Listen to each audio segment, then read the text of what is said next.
Well, good afternoon, everyone. My name is Sarah Merrifield, and I'm the Senior Program Officer at the RIZE Massachusetts Foundation. RIZE is proud to be part of this groundbreaking partnership with the National Harm Reduction Coalition and the National Association of Social Workers Massachusetts chapter to expand knowledge and create a space for dialogue about harm reduction and social work to advance practice and really deepen relationship with clients. We are so pleased to welcome you for this second in a three-part series focused on cultural humility in the practice of harm reduction, which builds on earlier sessions on harm reduction that RIZE and our partners presented last year. Today, we have nearly 400 attendees joining us for this session, and some of you may be joining us for the first time today. So just a bit of brief background about RIZE. We were launched in 2017, and we are the only public-private partnership solely dedicated to funding and creating solutions to end the overdose crisis. Our goal is to ensure that people suffering from substance use disorder have access to care and experience better quality of life and overall health. Guided by those with lived and living experience and unafraid of new ideas, RIZE is building networks, creating programming, and supporting community partners who are using novel approaches to preventing overdose. One of our strategies to end the overdose crisis is bringing people together, sharing lessons, and exploring and enabling change. And this is once again our goal for today. As the opioid crisis continues to take its devastating toll, strategic workforce investments like this one today ensure that professionals like social workers have the critical direct care tools they need to support their clients that experience overdose and opioid use disorder. Harm reduction, it offers a set of practical strategies and ideas aimed at meeting people where they are to reduce the negative consequences associated with drug use, and social workers are uniquely positioned to integrate those practices to improve client well-being. Once again, we are very proud to be partnering with the National Harm Reduction Coalition and the National Association of Social Work Massachusetts chapter to bring this second series to you. The feedback from last year was so strong, we just had to come back and hope you find this series just as worthwhile. But before we get started, we want to share just a few housekeeping items. This webinar will run from 12 to 1:30. All participants will be muted throughout the full webinar. Please feel free to add your questions and comments within the chat, and we'll reserve the last 10 or 15 minutes or so for question and answering session. There will also be a code given to you at the end of this webinar. All participants must enter this code into the course evaluation form to receive credit. Thank you all for taking the time to share your feedback in the evaluation form, and you can access the link from the email you received this morning. Also, so that you know, the slides from today will also be shared with you after you complete the evaluation form. Please note that this webinar is being recorded and will be posted to the National Association of Social Work's online community education institute. And for this series, we'll once again be led by our partners at the National Harm Reduction Coalition, Tanagra Melarajo, together with Joe Pereira of the Outlook Associates of New England. And I'll turn it over to you, Joe and Tanagra, and I hope to see you all back here next week for the remaining session in this series. Thank you, Sarah. Tanagra, you want to go first? Introduce. Sure. Welcome, everyone. Thank you for being here. For those of you that are joining us for the first time, we're really excited to have you here. And for those of you that are joining us and we're in the first session, we're thrilled that you're back. Today, Joe and I will be facilitating the second of 3 sessions, and this one is centered in unpacking cultural humility through a harm reduction lens. And what we want to is explore why we should be giving space for mistakes, because mistakes happen. And perfection, as someone said in the chat box, is an illusion, right? And if we give room and space for mistakes, we also open up a space for learning and for connection, and for also realizing that we're human and seeing the humanity in our participants. And so I, as a social worker, when I learned that I could give myself room to make mistakes, it really changed my practice and my approach with working with people, but also it changed the way that I treated myself. I felt it was a gift to be able to realize that I can be fully human because then I can see the humanity in others. So I will give Joe some room to share who he is. And So Thank you, Tanagra. So my name is Joe Pereira. I'm a clinical social worker in private practice, mostly in Arlington. I'm also a certified addiction specialist. And I think just to ditto everything Tanagra said, I think, although I guess for me, there's a separation between head and heart in terms of, I think intellectually, I understand that making mistakes is okay. And it's important, as a number of you said in the chat, about learning and as a possibility for growth, but that it is still sometimes hard to acknowledge and emotionally sort of that kind of struggle that sometimes we may get into in sort of admitting to ourselves and sometimes to others that we are flawed human beings. But I do think we need to have that space for making mistakes, particularly with regard to cultural humility. Thank you, Joe. I'll just share briefly a little bit about National Harm Reduction Coalition. We will be 30 years next year. I know, right? I just realized that yesterday. I was like, holy moly, we're going to be 30. And this organization was formed almost 30 years ago by and for people who use drugs that were being impacted, and their community was being impacted by the HIV/AIDS pandemic that they were living at that time, and they were not being included or considered in policy and advocacy efforts and conversations that were being had as to how to best address this pandemic. And so they decided to organize to demand a room at the table, or a chair at the table, and if not, to create a separate table to have these conversations. And out of that, we continue to do this work to create spaces for dialogue and action that hopefully can help us heal the harms that are caused by racialized drug policies. And we do that through all these things that you see on your screen. I'm part of the trainings and technical assistance team, but we also do a lot of work around policy and advocacy, and continue to do important work around overdose prevention. And I am grateful that I can be part of this movement and of this work. So just to kind of quickly, we've kind of just done the workshop overview. We want to give a brief review, a brief review of harm reduction and cultural humility that kind of is linked to our first presentation last week, but it's, I think, important for those of you who may not have attended last week, but also just to kind of reinforce the points for those of you who did. And then we're going to, I'm going to share sort of a case where I did not practice really good cultural humility, and kind of getting some feedback from all of you about sort of how you might have handled it differently. I've certainly explored that myself, but also wanting to hear from all of you about how I could have handled that situation, and then sort of doing a little bit deeper dive into tips and tools on how to integrate harm reduction and cultural humility to your practice, and then as we close, just some reflections and kind of a question posed to all of you about what you might take away from today's webinar. Thank you, Joe.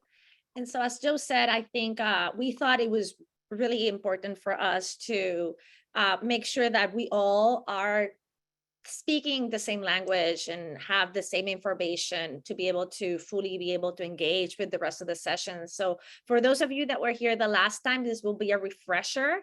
And for those of you that were not able to join us in the previous training, this will be hopefully an introduction to harm reduction. If it's new to you, I hope that it piques your curiosity and you seek out more information. And for those of you that have been exposed to harm reduction, it may be, again, another refresher. So when we think of harm reduction is both an approach, a practice, and a movement. The harm reduction approach gives us a spectrum of strategies that can help us reduce negative consequences that are associated with behaviors that may be risky, such as drug use and sex work. And what I love about harm reduction is that it gives us the opportunity to connect with people and also to learn from people, and gives us the opportunity to think that there are multiple avenues for people to have their needs met. And so we can do that through safer techniques. And safer techniques include having conversations with people about the use of condoms, for example, when they're engaging in sex work as a way of prevention and protection. Having a conversation about the use of naloxone if folks are using substances to prevent an overdose. Having a conversation with folks about, the use of new sterile equipment if possible, so they can avoid bloodborne pathogens or transmission of HCV or HIV. And then we have managed use. And managed use is the space that we have to engage participants, clients, patients in a conversation about their substance use when they're not considering, interested, or able to move towards abstinence, and yet they want to rethink their relationship to a substance. So managed use is the space to discuss potentially cutting back. It is the space for folks to think about using other routes of administration instead of injecting, maybe smoking or snorting. It may be a conversation about potentially thinking about their use throughout the day and how maybe they can stagger that differently. Managed use is a space to think about if you're engaging with someone that is engaging in polysubstance use, what does that look like? What could be the potential harms, and maybe how to shift that polysubstance use to be safer. And polysubstance use is the use of two or more substances, right? Like alcohol and heroin, or alcohol and cocaine, or cocaine and heroin, et cetera, or pot and marijuana, cannabis, and alcohol, right? And then we have abstinence. And abstinence is the space where people choose to not engage with a substance, right, fully. I think that there is a myth that harm reduction doesn't believe in abstinence. We do believe in abstinence. We believe in abstinence when abstinence is chosen by the person, not when we're imposing it to the person. Harm reduction is not hinged on abstinence. You can be engaged in services. You have the right to receive services. You have the right to be healthy, to be well, and continue to use drugs. Right?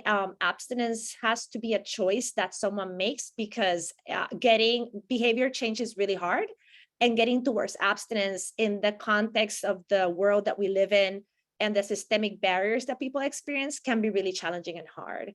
And so I really encourage us to think about the potential of folks defining abstinence for themselves and thinking about the ways in which they could, if they choose to move towards abstinence, and not see lapses or returns as a failure, but as an opportunity again to figure out, what could work better the next time. Again, giving people room to make mistakes. Yes, Joe. Just so quickly, I entered the field quite a number of years ago, and abstinence was sort of the only option. So I really appreciate, and the idea of managed use or safer techniques was really sort of not considered as valid. And so I really appreciate that the flexibility in looking at this. And really, I think this abstinence only approach I think denied people's agency in sort of how they were dealing with things. So I really appreciate sort of the movement around this. Thank you, Joe.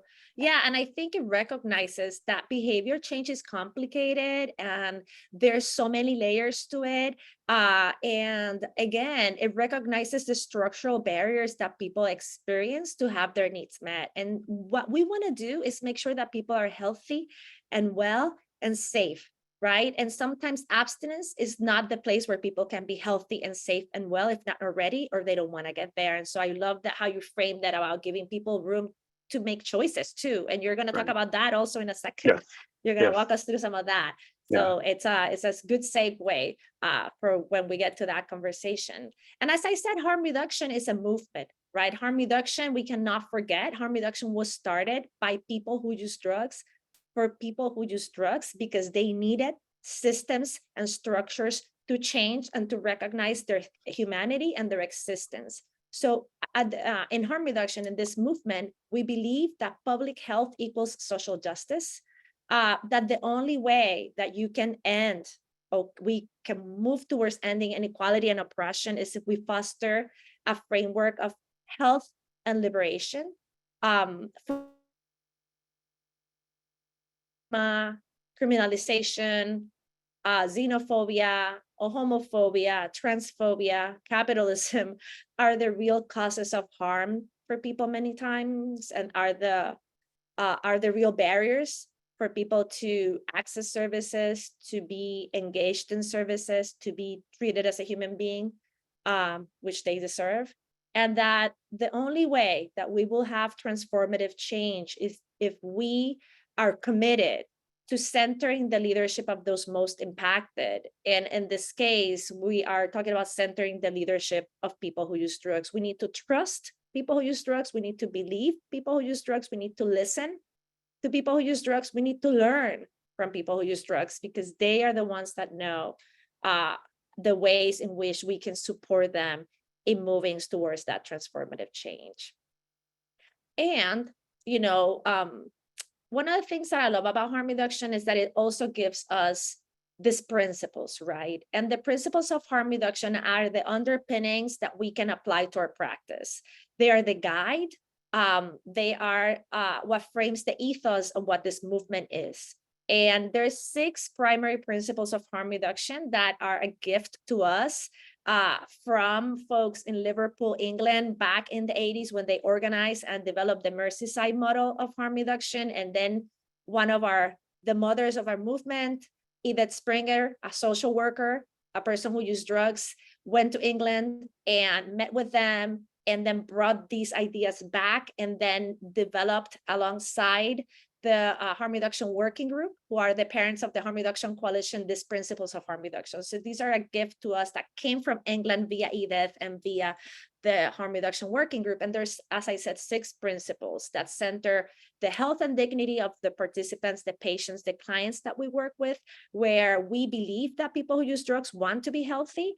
And because we believe in people who use drugs, we make sure that they're treated with dignity and with respect. We believe also that our services need to be participant-centered to be effective. That means that we need to look at services and ask ourselves this question: are these services meeting the needs of the people who are they're supposed to be serving? And the only way that we will know that is if we have participant involvement, if we ask people if our services are working for them. And we have to be prepared, very much prepared, to hear no, or not totally. Because if we're prepared to hear that, then we can think about the ways in which we can work with participants to shift and change their services, to adapt them, to transform them.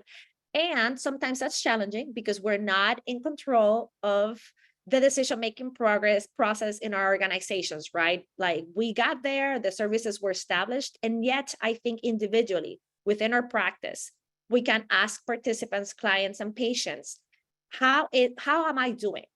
What could I do differently? What could I do better? What am I doing that you appreciate?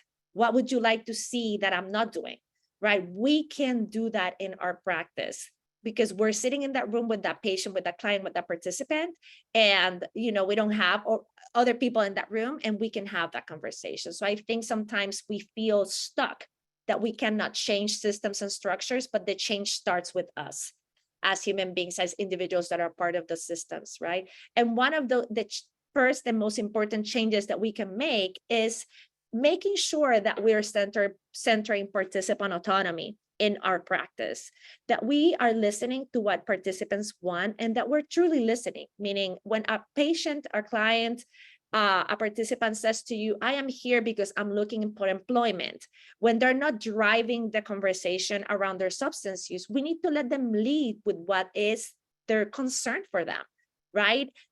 Substance use may be there, but we don't need to bring it up if they're not bringing it up, if that's not what they're leading with. We can build a relationship with them and allow for that to come up. Once you build rapport and trust, and you allow people the room to make choices, to make decisions, to make mistakes, you build trust with people. And again, they also see you as a partner in this process.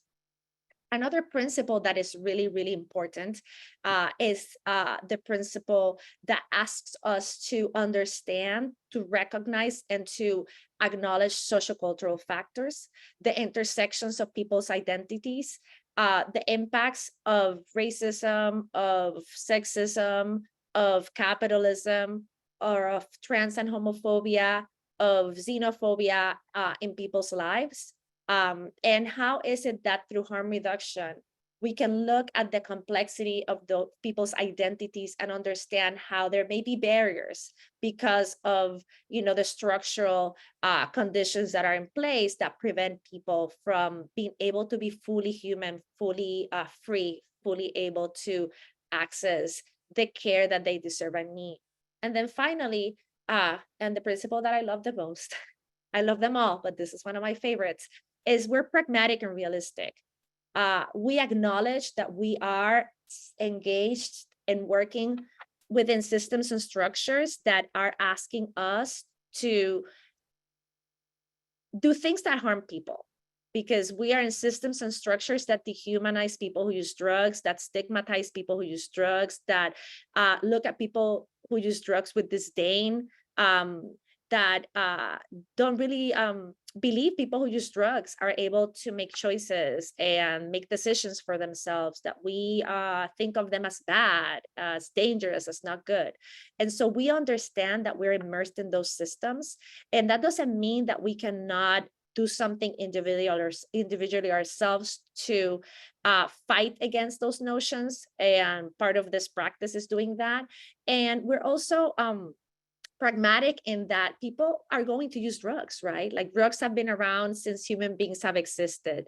And so what we do is in harm reduction is that we acknowledge that drug use can be harmful because of those sociocultural factors. And at the same time, we create a space for people to feel safe having conversations about their drug use, to feel comfortable having conversations about exploring what their substance use does for them. How has it been helpful? What are the things that is hindering? In a place where there will be lack of judgment, right? A place that can see them as more than a person who uses drugs, who can fully embrace them as a whole human being, and in a space that allows them to try things out and gives room again for making mistakes. And I would just actually say too, Tanagra, around the pragmatism and realism, Mhm. that having this kind of abstinence only is neither pragmatic nor realistic, kind of Yes. related to what you have been talking about. Yes. So just wanted to emphasize that. Thank you, Joe. So the kind of the overall cultural humility principles. So the first one, this notion of lifelong learning and critical self-reflection. So it's not just self-reflection, but critical self-reflection, to really be honest with ourselves about our work with others, and whether or not we are sort of doing the best we can in helping those individuals that we are working with. There's this notion now that has been talked a lot about, this notion of deliberate practice. And I think this is really about being a good therapist, good case manager, good treatment provider. And it's really about improving specific aspects of our work and doing the treatment in, with some repetition, but also in ongoing refinement. That we're always seeking. So there's this, actually, it comes, I think, from 12-step model, seeking improvement, not perfection. And so we need to keep that in mind. The second principle here is recognizing, changing, and challenging power imbalances. So being aware of that, not only outside of the room that we're working with clients, those power imbalances that occur in our society, as Tanagra sort of made reference to, but certainly, and we're not being honest if we don't recognize the power differential in the room. And so being honest about that, and being willing to kind of look at it, and sort of being humble, I think, as part of that cultural humility. There was a psychiatrist, Henry Stack Sullivan, and he was kind of a humanistic perspective that he gave. He has this great quote that I always like to share. Therapy is the discussion between two people, one of whom is more anxious than the other, and it's not always clear who that is. I love that. Isn't it great? So I think it's just a really, again, that sense that we're both in this together, which I think relates to also developing mutual beneficial partnerships, that it's really, we're also benefiting from our work with the people that we're working with. And we need to keep that in mind. And then the fourth principle here is seeking institutional accountability and holding those institutions, whether it's our agencies or the greater political system, to account. And are they sort of, and this is the challenge, which is because the answer is often no, are they really serving the needs of our clients? And so really sort of being, appreciating that and working for institutional accountability. When we think of the framework of cultural safety and cultural humility, the important piece here, and I love this, you'll have this slide so you can check all the little nooks and crannies of this. But you know, I guess the message that Joe and I want to drive, that starts with me. We cannot wait for this to start with anyone else, because if we keep waiting, change is not going to happen. Systems and structures are developed, built, imagined by people, by human beings, by individuals, and that become communities. And if we change people and we change communities, we can change and transform systems, right? There needs to be enough of us that are having this conversation. So I hope that for the 233 people that are in this room, if we multiply that by 3, you know, and we multiply that and we multiply that, we can then start thinking about the power that we have as a collective. Capitalism and white supremacy culture have told us this lie that individualism is the way to go. And I think as social workers, we know that's not true. Although it starts with me, in order for this to move forward, it has to also start with me, but become a we and become an us. And so it is a practice that is lifelong, as Joe said, and that it's a practice that requires us to be in community and relationship with each other. So when we think about cultural humility and harm reduction, I think personal autonomy kind of links both of them. So it's an individual's capacity for self-determination or self-governance. You know, working with people who use drugs requires respect for whom we're working.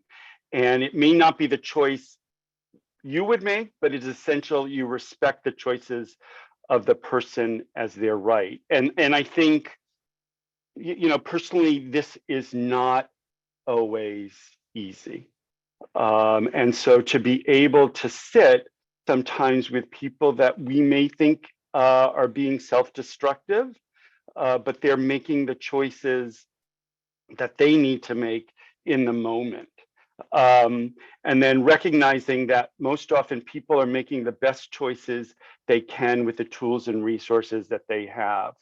And to put this in also this context, Michael White, who is one of the founders of narrative therapy, said that one of the ways to think about this is to stand behind our clients, looking over their shoulder, trying to see the world through their eyes. And obviously, a piece of that, or a big piece of that, is empathy. Thank you.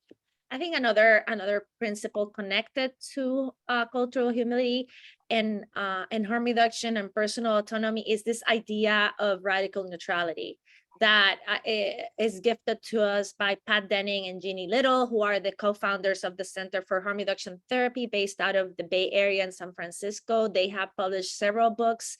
They have been long time practicing harm reductionists and therapists that are rooted in harm reduction. And I really appreciate how they have framed this idea of radical neutrality, right? And they're telling us that when we provide harm reduction services and we provide them from a culturally humble, harm reduction center lens, it's asking us as social workers, as providers, to have a willingness to grapple with gray ethical areas, right? To tolerate, accept, and understand difficult behaviors, behaviors that may be foreign to us because we've never experienced them, or it's not something that we personally would do, right? And or they bring up things for us.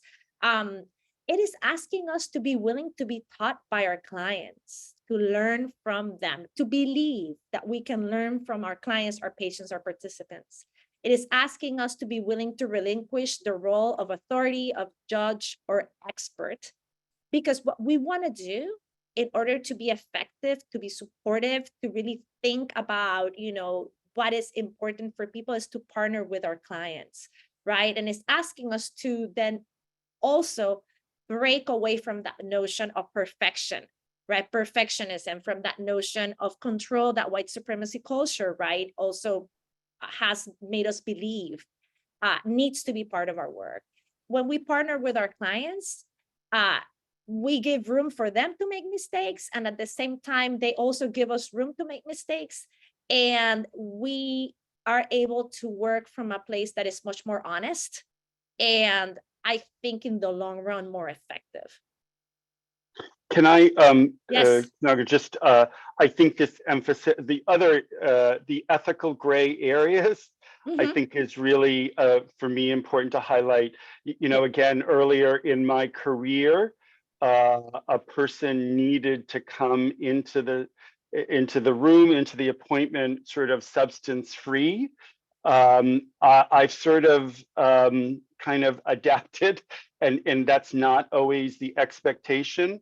I sometimes am challenged by that, but sort of allowing somebody to sort of come in, even if they're under the influence, and to try to have a sort of to kind of engage with them. And then I did want to share, so I teach a class, and one of the students actually this past weekend was talking about her experience of, she was bringing a client to a detox, and she allowed and the person wanted to get help, but she allowed the person, while she was driving, shoot up as kind of a last gasp before she went into detox.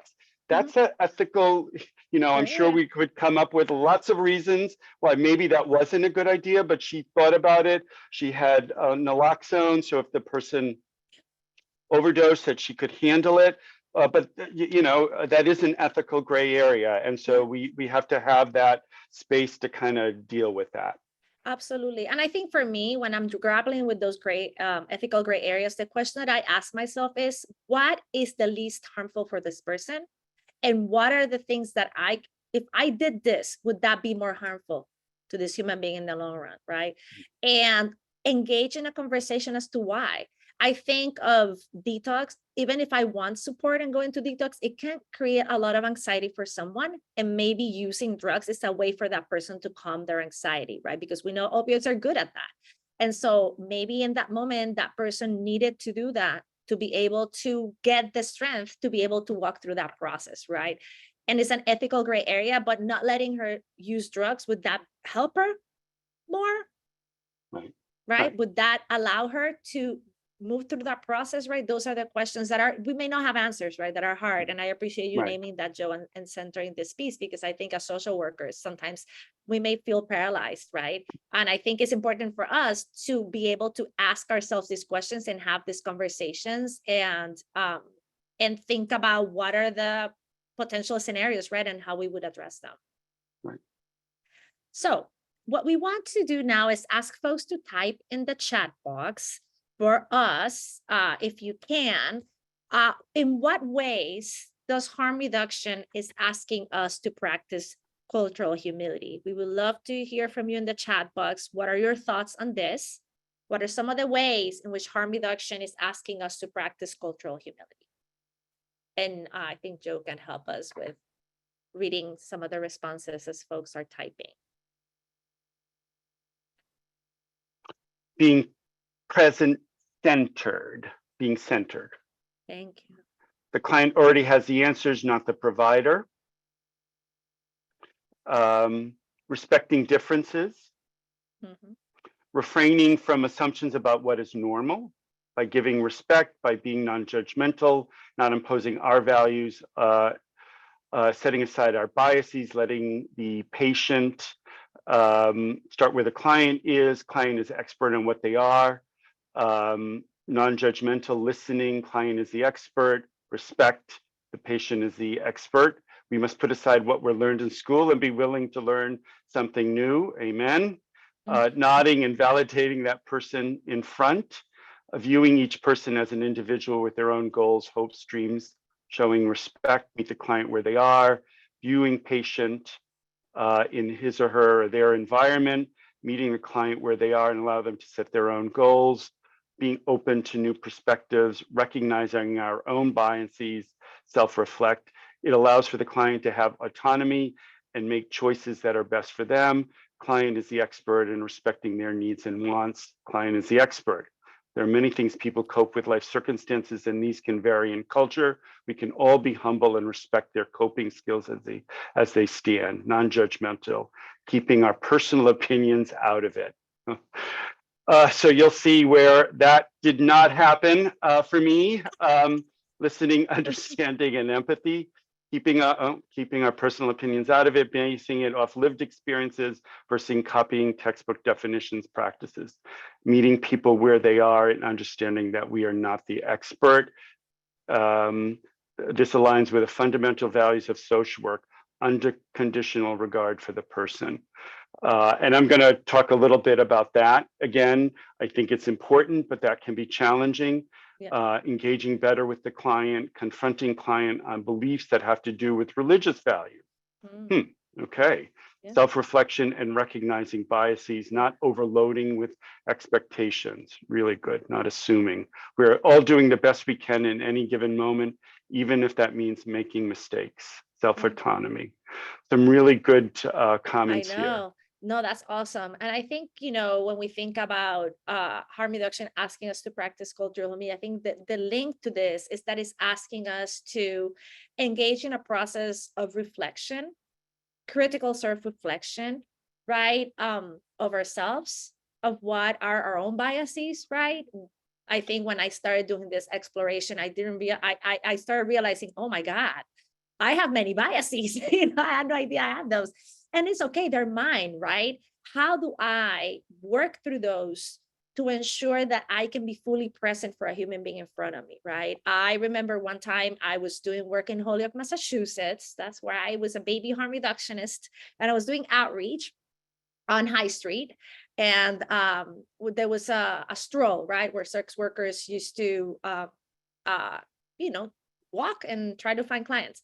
And I remember having to have a conversation with one of the managers or pimps or the person who was in a relationship with this particular sex worker about potentially letting her attend some groups that we had for women. And that was really challenging for me. I felt really resentful that I had to ask this guy who I felt was exploiting this person to go and then give her permission and talk about her as not a human being, but as like, this is merchandise, right? Like you want to make money. You want to make sure that this person, it's fit, it looks good, so that they can bring you more money. And that was really challenging for me, right? Because I felt like this is wrong. On the other hand, she had this individual relationship with this human being, right? That she also derived protection from him, and it was complex and complicated. I didn't necessarily understand it. And if I had gone off on him, I would have created harm for her. And my goal was to make sure that she was able to come to the group to get what she needed and to have some time away from him, right? And connect with others. So that's critical self-reflection, helped me see through those things and be able to figure out ways in which I could have this conversation differently, right? It's important to think about the aspect of respect, as Joe was saying, regard, as many of you said in the chat box, the importance of thinking about the ways in our practice that we can give room for people to build up resiliency, and also to ask ourselves what is relevant, right? What is relevant in this process for the person, right? For that participant, for that human being that is in front of us. It's not what is relevant to me, right? Because that may be different to what is relevant to them, right? And so it's about thinking, about feeling, and about doing. It's about us being fully present in our practice and fully present in front of that human being that is standing in front of us, being vulnerable, right? It's allowing ourselves to be vulnerable with them too. All right, so I guess I want to say I'm very conscious of sharing this with a couple of hundred people, kind of this treatment failure, but I want to, I feel like if we're going to allow ourselves to make mistakes and be open and talking about it, I need to kind of, that proverbial walk the walk and talk the talk here. So this was a person that, so it's not directly related to harm reduction. One of my other areas of interest is working with people around anger control issues. And so just to give you sort of a quick overview here, it was a man in his mid-50s. He had referred himself for anger management treatment because of anger control problems at work, and then also issues with his wife. He was raised in Argentina. He was an only child. He reports father being intimidating with his mother and kind of observing that. He moved to the US when he was in his late 40s. He was married for the second time to an American woman, and they had one child, a boy who was 3 years old at the time of the therapy. He had been psychiatrically treated for, he was being psychiatrically treated for depression. He was on a couple of medications. And I saw him for a total of 12 sessions before he decided to leave therapy. So the first mistake I made, and so he was not, to be honest, he was not an easy person to work with. He had obviously very rigid thinking, but one of the rigidity in his thinking was around gender roles, about what men's expectations and his expectations about women, namely his wife. And he was very sort of open about what those expectations were. One of the sessions, I hadn't quite remembered how this came up, but I actually had his record. And so I was reviewing his notes, my notes that I had written, which were kind of a little difficult to reread. But he had, so it came up, I don't know the complete context, but what came up was that he, being from Argentina, he said that he learned to be negative about other groups, other nationalities in Latin America. That kind of Colombians, Venezuelans, Chileans, and sort of, and again, that they was taught this kind of negativity about other ethnic groups. And oh God, here it goes. So I decided, and I think it was in response to his negativity about other ethnic groups. I said, well, after World War II, a lot of Nazis moved to Argentina, which was true. Well, he didn't say anything in that session, but he sent me an email indicating that I had insulted him and I had insulted his country. I appreciated the fact that he was open and shared the fact that he was insulted. He came back the next session. and apologize. I apologize for sort of my comments that obviously I wasn't intending to sort of insult him or his country, but and so we were able to kind of process it, and we sort of worked it through. Well, a couple of sessions later, he was describing watching this commercial of a man, a husband, father, sharing some chores with his son, like they were cleaning the dishes or something.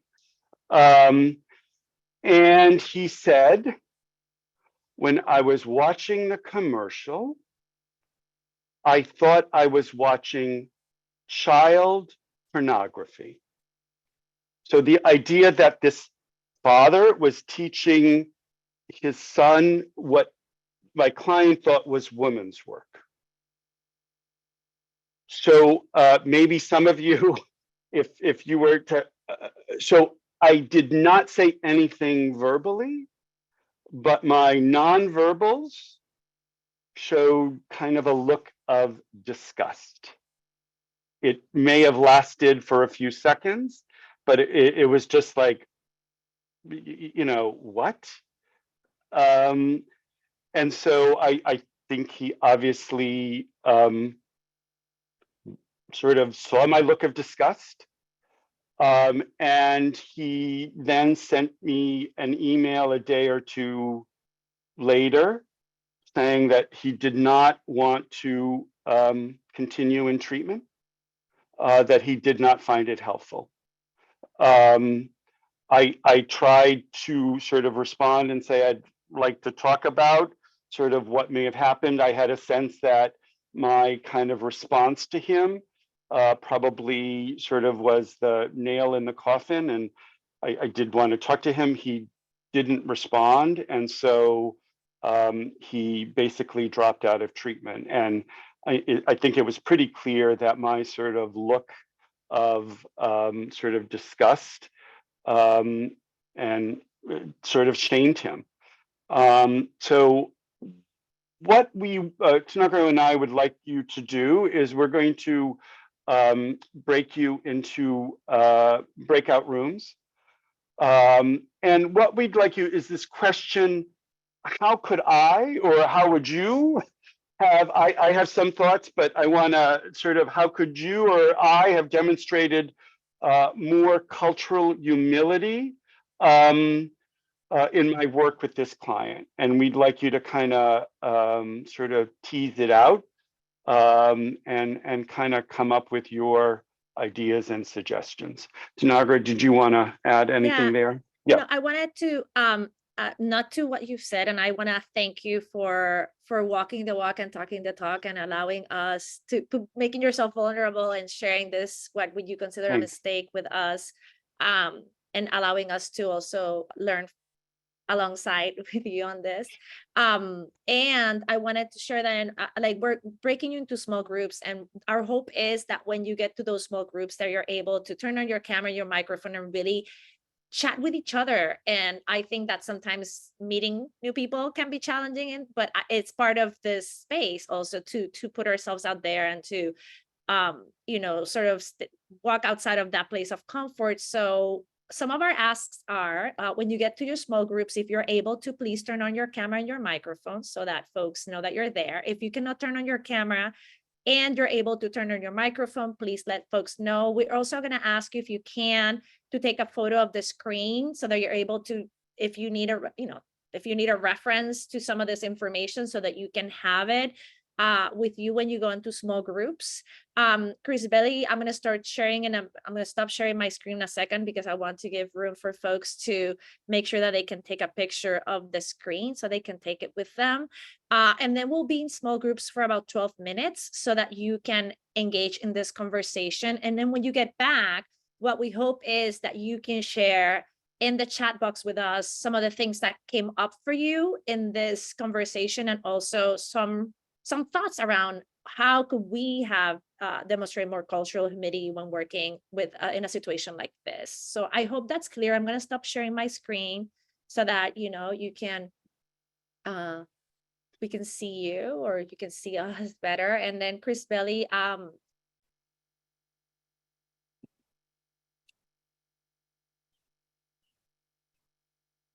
everyone should be joining us. thank you, Chris Belly. Thank you, Chris Belli. Yes.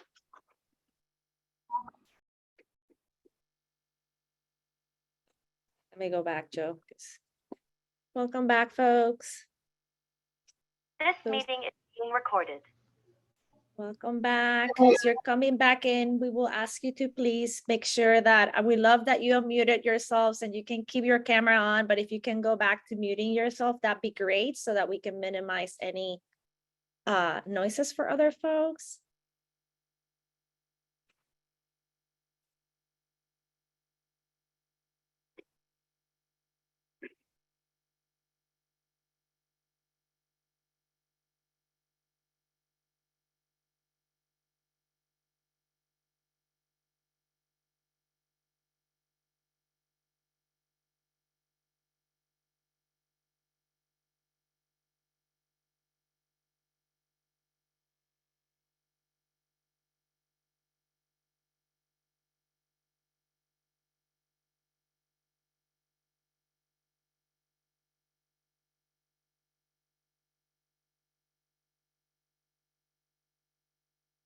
All right, I believe everyone is back from the breakout rooms. Great. Thank you, Chris Belli. Thank you. So maybe if we could have people kind of type in the chat some ideas, suggestions, what they would have done differently with this situation.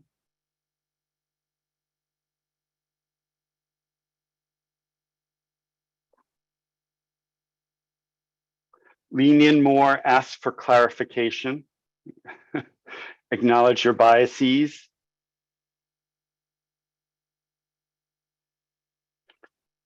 Use supervision, case consultation, ask. Do you, Tanagra? Yeah, let me see if I can open these. Yeah. Ask how support looks like for him in these moments. Our group was curious if you had supervision around working with the client. Stephanie Halloran is asking that. Yeah, So, I did not have supervision consultation. okay. Gina's saying stay curious about things that are said. Melissa's sharing name the elephant in the room and ask more. I love that. Name the elephant, the tiger in the room. What did you feel why did you feel it was that way? Is challenge him, right? Tara's asking, challenge him by asking, why did you feel it was that way? Alexis is sharing, acknowledge the reaction. Jessica is sharing, ask questions, stay curious. Alison Romano is sharing team effort, no seniority, inferiority, considering researching culture, religion, beliefs on treatment, mental health, etc. prior to beginning treatment if known. Establish ground rules in the beginning regarding not being from your country and possibly making mistakes. If that happens, an open discussion should happen. Also discuss email text protocol. Great Corey idea. is sharing, clarify his goals. What did anger management mean to him? Alexia is sharing, ask questions in a curious way. Mihan is sharing, thank you for putting yourself on the spot. It's easier for us to use hindsight to do better. And it's like, true, thank you. I believe that to Mihan. Sarah is sharing, acknowledge the nonverbal behavior. Denise de la Rosa, control facial gestures, body language, explain to your client your reaction or give some context to it. Jan Jo Bird, be aware of the body language nonverbal communication. Kim is echoing that supervision is a great idea. Margie is saying, ask for more information about his life, culture, family background. Romy Medrano is saying, asking for more questions about what he disclosed to you. Kim Kissel is sharing, taking a more curious approach, reflect observation on his frustration and ask him to dig in about that. Identify client strengths is something Cheryl is sharing.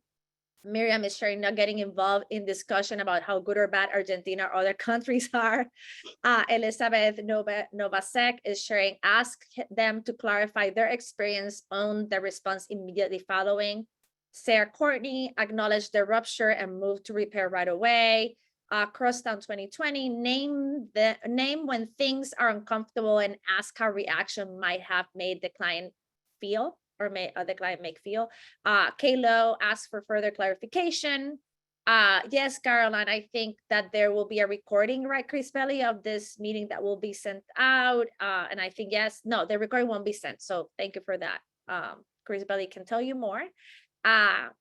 Benny sharing, be honest about your reaction, how you're responding. Randy Klein, acknowledge the client possibly saw a moment of reaction and that you both came from different cultural expectations and how that might be similar to how he feels when he gets reactive with others. That's a great point. Yeah.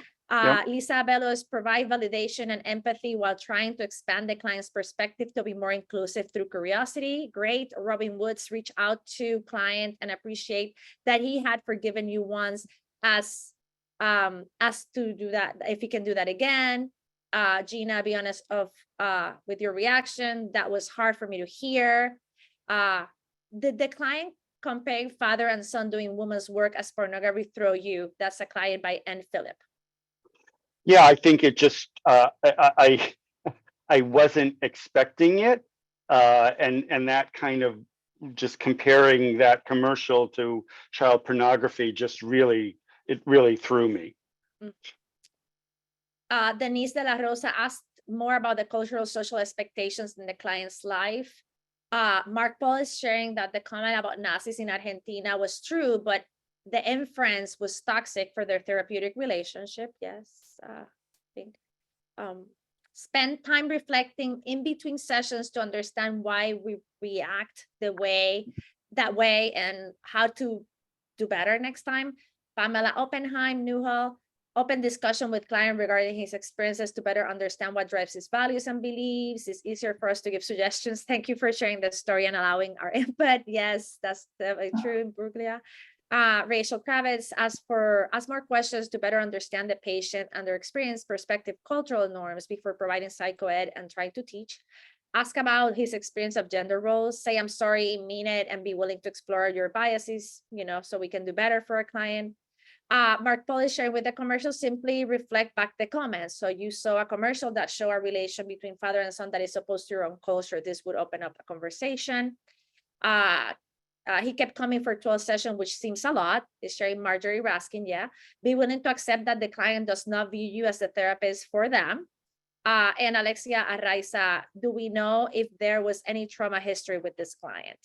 Yeah, so I do think, and so in sort of my reflection here as a way to kind of wrap things up, I think, again, sort of my countertransference, and I think I made reference to it. I found him challenging, and I think perhaps with supervision and consultation, sort of being more aware of that, and so appreciating that. Do we know if the client had other, I'll just quickly answer that. I have a record. I think he had a daughter from his previous relationship. I think I think one of the things I think people's suggestions about being honest in the moment and sort of labeling it and naming it, that I was. If someone is, please, can Ashley or whoever is muted, please mute yourselves. Thank you. That I should have been honest about sort of the reaction that I was having. It could have made a difference. It could not have, but I think being honest in the moment, I think, was a good idea. I also think I should have been more, so the family history and his relationship with his father and witnessing that, I think there was probably some trauma there, and we actually did touch upon that. And he sort of acknowledged it. We talked about maybe having a conversation. His wife was not aware of it, and he was very reluctant to share that with her. The other thing I would just say is I also should have been at least a little bit more sensitive of not having the conversation that he came to the United States at at an older age, in his late 40s. And so sort of maybe my minimizing the transition and trying to adapt himself at such a later age. And I don't think I could have been perhaps more sensitive with that. So that's just kind of my own reflections, but I really appreciate people's feedback. Thank you. So to talk about, as we showing culturally humble client engagement, again, we've sort of already touched upon this, the unconditional regard and caring. And again, appreciating that can always be challenging, and sort of being respectful or appreciating sort of our counter transference feelings that we might have, requires us to be a real person. And sometimes judgments will come up for us. Yes. Oh, I love this quote, Tanagra, that you have here. Blank screens are for movie theaters. So I think that's really important. And let participants see you as human and work towards repair. And I think a few people shared that in their feedback. Ask us to avoid the expert trap, especially if you aren't one. View the client as a consultant and collaborator, act out of a place of humility. What I would say is don't fake it in this case, because clients will know if you don't know. So I think being honest about that, I think, can really be helpful, and recognize that the agenda for change belongs to the participant. I think, obviously the therapist facilitates rather than implements. And again, I think that these are very sort of therapy 101. I think also, and I think a couple of people made reference in their comments, to sort of invite the client in the beginning of our sessions, again, perhaps our lack of knowledge or experience, our lived experience with the other person, and that we may make mistakes, and that the client may be comfortable letting us know. And again, this is where the empower imbalance is important, because as much as we try to kind of acknowledge that the person may feel not able to be able to do that because of various reasons. You might be from a dominant culture, and so they just don't feel comfortable doing that, but appreciating that. And so actually Scott Miller talks a lot about feedback to inform treatment, and he really is that he actually has created this form that you give to the person at the end of the session. And what have I missed? And sort of people being, I think, in some ways more honest to maybe give the feedback on the paper rather than in a face-to-face. When we're thinking of meaningful involvement, of meaningful engagement of our clients or patients or participants, also means that we're not responsible for rescuing that participant who is responsible for their own life, right? So we have to believe in people's ability to act upon their own agency. We need to believe that people can tap into their own resiliency, right? And that they're capable of autonomy. What we are responsible for is for engaging in a participatory intervention process where clients are responsible for the outcome. I can be here to open up a door, to ask questions, to engage in reflection, to accompany you, to learn from you, to share some of what I've learned. Also, if it's consensual and the person is open, right, to provide tools, tips, to explore those with clients, to make it a partnership. And to also remember that the clients are responsible for the outcome. And we have to trust people's strengths and abilities, right, too. And we also have to be able to recognize that those may be different than ours. And that's okay, because the process, this is not about us, it's about the client, as Joe said, and the patient participant, and that those abilities and strengths may be new to us too. Maybe things that are not necessarily something that we've been exposed to before, and to also be open that strengths and abilities may lay in places that we may not have considered before as well. So I'm conscious of the time, and we want to sort of leave some time for questions or other reflections. So, but just to kind of briefly, these are really good questions to be asking ourselves. Do we work in partnership with the client participants? So, and the effectiveness of therapy is that the goals have to be mutually agreed upon for therapy and treatment to be successful. See the person for more than the sum of their behaviors in Tanagra, and are we doing that? So these, I think, are really good questions to be asking. And then consider the quality of life. This is really, I think, an important one. Are we considering the quality of life and well-being as a criteria for measuring success and not reduction in the consumption of drugs itself? And so it's important that necessarily reducing drug consumption isn't not necessarily going to lead to a better quality of life. And we have to be aware of that. And then, do you want to, yeah. Are we mindful of the stages of change? So this is really important, that if they are in pre-contemplation or contemplation, and we're coming at it from a decision making or action stage with them, then there's going to be a disconnect. Are we able to provide options for the other person, validating that any reduction in harm is a step in the right direction? And that's really important. And again, this notion of reinforcing instead of punishing. I think that when we're thinking of engagement, what makes them meaningful and culturally humble is building a trusting relationship, is the willingness, as Joe just showed us here in this room, is the willingness to disclose, to ask questions, to show curiosity, to seek support, is also recognizing that this is a process of mutual learning.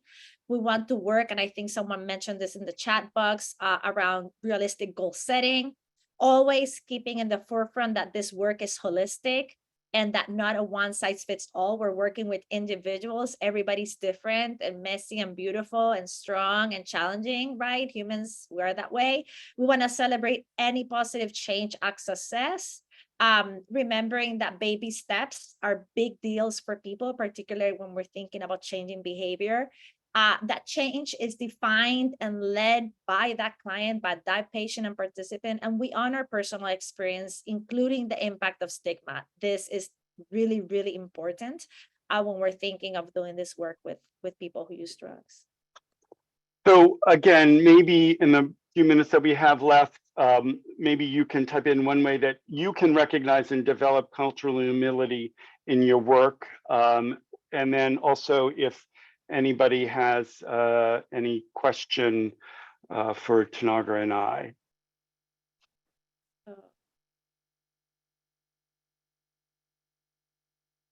So I think it's important to always remember that clients don't need me to rescue them. They know what they want and when they want it. And as soon as someone tells them what they need, you've lost them. Yes.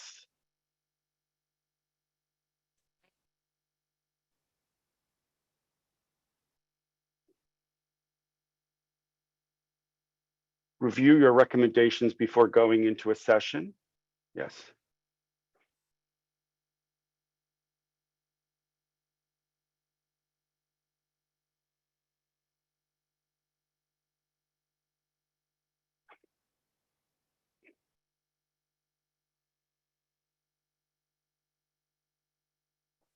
Listen, and then listen more and reflect.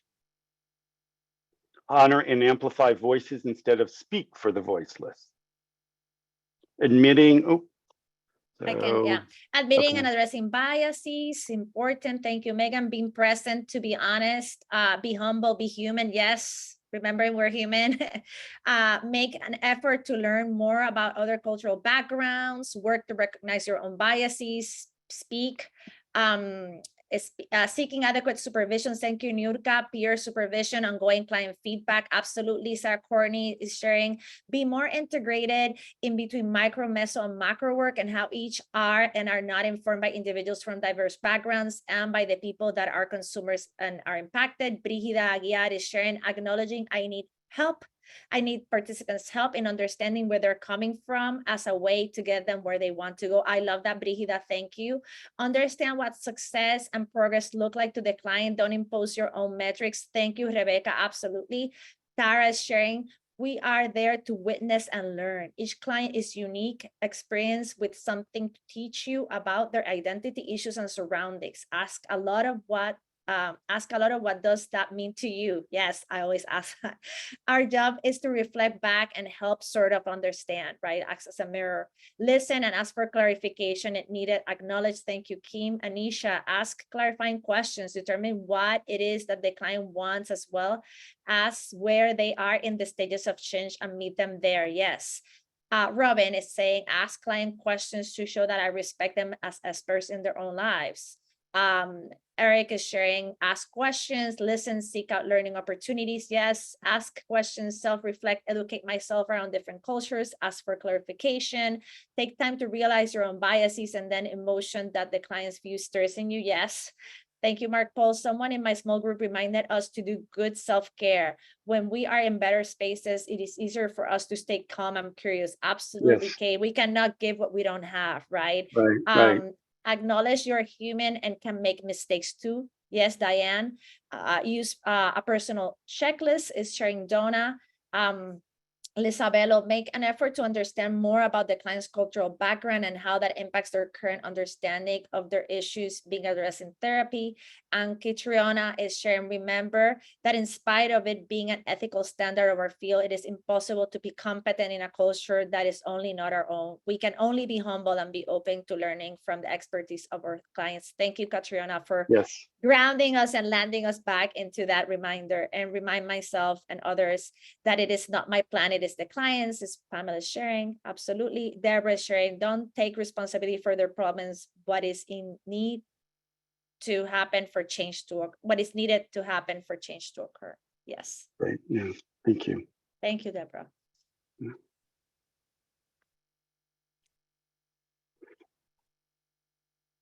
I think, Chris Belly, do you want to remind folks? I don't know if you want to wait or you want to do it now, or we can open it up for questions if people have questions. It's your call.